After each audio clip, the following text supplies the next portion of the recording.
Welcome student, I am Sartha Bhardwaj. Today we continue the second unit, structure of atom from 11th class, and today our topic is Heisenberg's uncertainty principle. Student, अगर आपको remember है तो हमने किया था modern concept of structure of atom, that is quantum mechanical model. और उस lecture में मैंने आपको बताया था कि जो क्वांटम मैकेनिकल मॉडल है that is based on the two formulation. First is the dual nature of matter, and this dual nature of matter हम इसको डिस्कस कर चुके हैं और इसी के अंदर हमने पढ़ा था डी ब्रॉगलीज इक्वेशन को। सेकेंडली उसके अंदर जो फॉर्मुलेशन था वो हमारे पास क्या है, हाइजेनबर्ग अनसर्टेनिटी प्रिंसिपल, जो आज का हमारा टॉपिक है। Students, this principle was put forward bye Heisenberg in 1927, and according to this principle, student, it is impossible to measure simultaneously both the position and momentum of microscopic particle like electron, proton with absolute accuracy और certainty। Means हम ये बोल सकते हैं कि ये संभव ही नहीं है कि हम एक साथ माइक्रोस्कोपिक पार्टिकल की पोजीशन और उसके मोमेंटम मीन्स उसकी वेलोसिटी को एक्यूरेसी के साथ या सर्टेनिटी के साथ एक एब्सोल्यूट वैल्यू के साथ मेजर कर सकें। अगर मैंने कहा कि उसकी पोजीशन एक्यूरेट है तो 100% जो उसका मोमेंटम या वेलोसिटी है वो कैसा होगा, लेस एक्यूरेट होगा। या फिर हम उल्टा भी बोल सकते हैं कि अगर मोमेंटम ज्यादा एक्यूरेट आएगा, वेलोसिटी ज्यादा एक्यूरेट आएगी तो पोजीशन कैसी हो जाएगी, लेस एक्यूरेट या अनसर्टेन।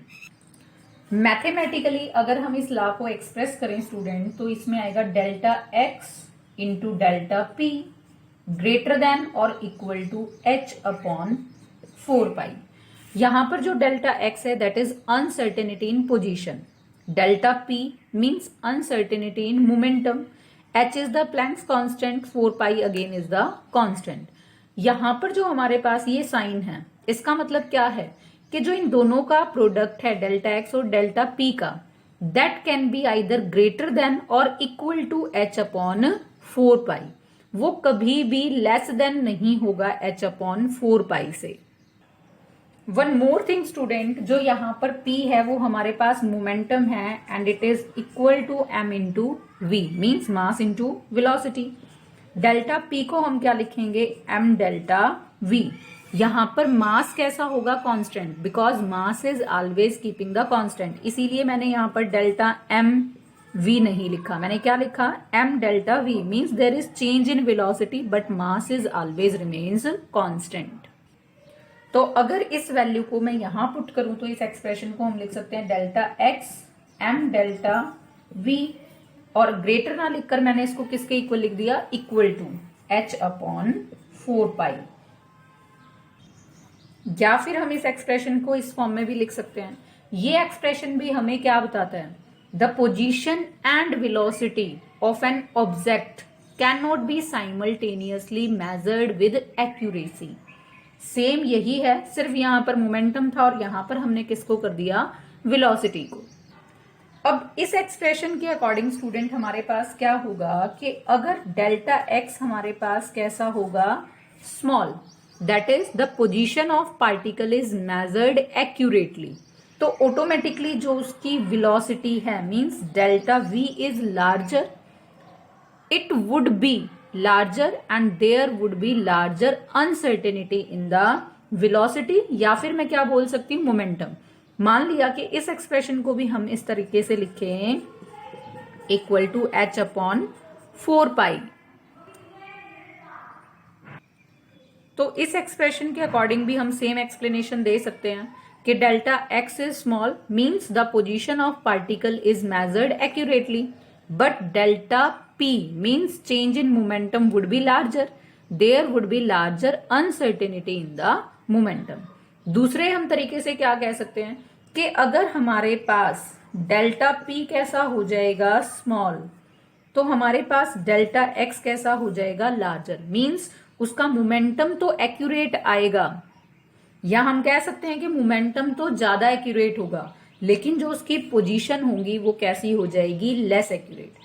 ऐसा हम क्यों कह रहे हैं, क्योंकि इन दोनों का प्रोडक्ट कैसा होना चाहिए, equal to h upon this, या इन दोनों का प्रोडक्ट इक्वल टू होना चाहिए h/4 के। और अगर हम इसको इंक्रीज करेंगे तो ऑटोमेटिकली ये उसी एवरेज में क्या होगा, डिक्रीज, ताकि दोनों का प्रोडक्ट इक्वल टू रहे इसके। Now student we discuss about the physical concept of uncertainty principle. अब इस कंसेप्ट को क्लियर करने के लिए स्टूडेंट हमने यहां पर क्या लिया, this is the electron and this is the original path of the electron. Means हम ये कंसीडर कर रहे हैं this is the nucleus and electron revolving around the nucleus. हमने इसको एक पार्ट में इस तरह से शो किया, this one electron and this is the original path of electron. ये हमने यहां पर माइक्रोस्कोप लगाया इस इलेक्ट्रॉन की ऑब्जर्वेशन करने के लिए। अब जब हम किसी पार्टिकल को ऑब्जर्व करेंगे तो उसके लिए हमें क्या करना पड़ेगा, उस पार्टिकल पर इंसिडेंट रेडिएशन को डालना पड़ेगा। तो इस तरीके से मैंने यहां पर ये क्या शो की, these are the incident radiation या फिर incident photon that strike on the electron.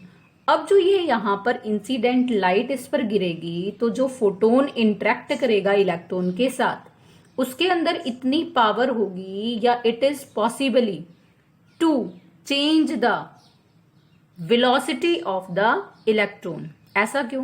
क्योंकि इलेक्ट्रॉन बहुत छोटा सा पार्टिकल है और जैसे ही पावरफुल रेडिएशन हम इस पर डालेंगे तो वो ऑटोमेटिकली क्या करेगा, चेंज करेगा उसकी वेलोसिटी को। अब उसका एक्सपेक्टेड पाथ तो आना चाहिए था इस तरीके से, लेकिन उसकी वेलोसिटी एकदम से बढ़ जाती है और वो इस तरह से अपना नया पाथ ले लेता है, जैसे मैंने यहां पर दिखाया। तो हम ये बोल सकते हैं this is the new path and velocity of electron after interacting with the incident photon.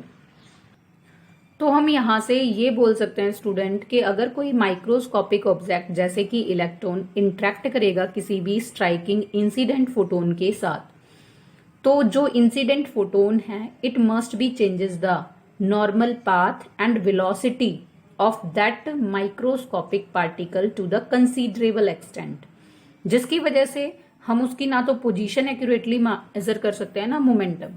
मान लिया कि मैं उसकी पोजीशन पर कॉन्सेंट्रेट करूंगी तो इसकी वेलोसिटी से मेरा ध्यान हटेगा, वेलोसिटी को मेजर करने की कोशिश करेंगे तो उसकी पोजीशन से हमारा ध्यान हटेगा। मीन्स एक टाइम में हम एक ही चीज को एक्यूरेटली मेजर कर सकते हैं, या तो उसकी पोजीशन को या फिर उसके मोमेंटम को, या हम बोल सकते हैं उसकी वेलोसिटी को। और यहां से हम स्टूडेंट ये भी बोल सकते हैं कि जो कोलिजन है फोटोन का इलेक्ट्रॉन के साथ, वो उसको सेंड कर देता है to an unpredictable direction. Means हमारी एक्सपेक्टेड डायरेक्शन या पाथ यानी कि प्रिडिक्टेबल डायरेक्शन ये है, लेकिन वो उसको भेज रहा है किसी और ही डायरेक्शन में जो हम प्रिडिक्ट नहीं कर पा रहे, means in the unpredictable direction. ये तो बात हुई student in case of microscopic particle. लेकिन अगर हम बात करते हैं किसकी, मैक्रोस्कोपिक पार्टिकल की। फॉर एग्जाम्पल आपने देखा होगा अगर एक अंधेरे कमरे के अंदर चूहा घूम रहा है, वहां पर माउस घूम रहा है और आप क्या करो कि टॉर्च की लाइट उस चूहे पर डालते हो, तो क्या वो लाइट उसकी स्पीड को, उसकी वेलोसिटी को, उसकी पोजीशन को चेंज कर पाता है? तो आप कहोगे नहीं कर पाता। Means in case of larger size object there is no any change in the position and momentum of the particle when they are interact with the incident radiations। Uncertainty के इस कंसेप्ट को स्टूडेंट हम de Broglie's equation की help से भी समझ सकते हैं। डी ब्रॉगलीज इक्वेशन के अकॉर्डिंग स्टूडेंट हमारे पास क्या था, lambda is equal to h/mv, या हम क्या लिख सकते हैं h/p, क्योंकि m into V is equal to the momentum p। तो हमारे पास यहां से एक्सप्रेशन आया ये। अगर हम यहां पर जो इंसिडेंट फोटोन है या लाइट है वो किसकी यूज करते हैं, शॉर्टर वेवलेंथ की, मींस स्मॉल वेवलेंथ की, तो हमारे पास जो उसका मोमेंटम आएगा वो कैसा आएगा, larger, because these two are inversely related with each other. इसका मतलब हम क्या कह सकते हैं कि अगर हमने शॉर्टर वेवलेंथ की रेडिएशंस को यूज किया, इंसिडेंट फोटोन को यूज किया, तो जो वहां पर वो चेंज इन मोमेंटम करेगा वो क्या होगा, ज्यादा होगा। Means a larger amount of momentum will be transfer to the electron at the time of collision of incident photon with the electron, जिसकी वजह से क्या होगा, there is greater uncertainty in the velocity और मोमेंटम ऑफ द इलेक्ट्रॉन। और अगर हम दूसरे शब्दों में कहें lambda is equal to h/p, means larger wavelength की रेडिएशन को अगर हम इंड्यूस्ड करेंगे तो मोमेंटम हमारे पास कैसा आएगा, स्मॉल आएगा।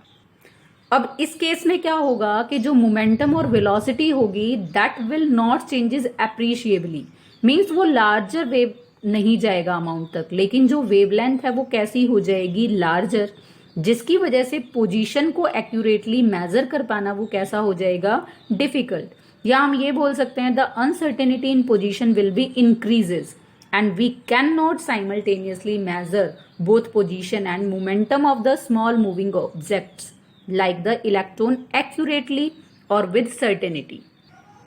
Now student, this is the complete explanation for the physical concept of the uncertainty principle. अब नेक्स्ट वीडियो में हम डिस्कस करेंगे student significance of uncertainty principle in our daily life and second one, why electron not exist inside the nucleus.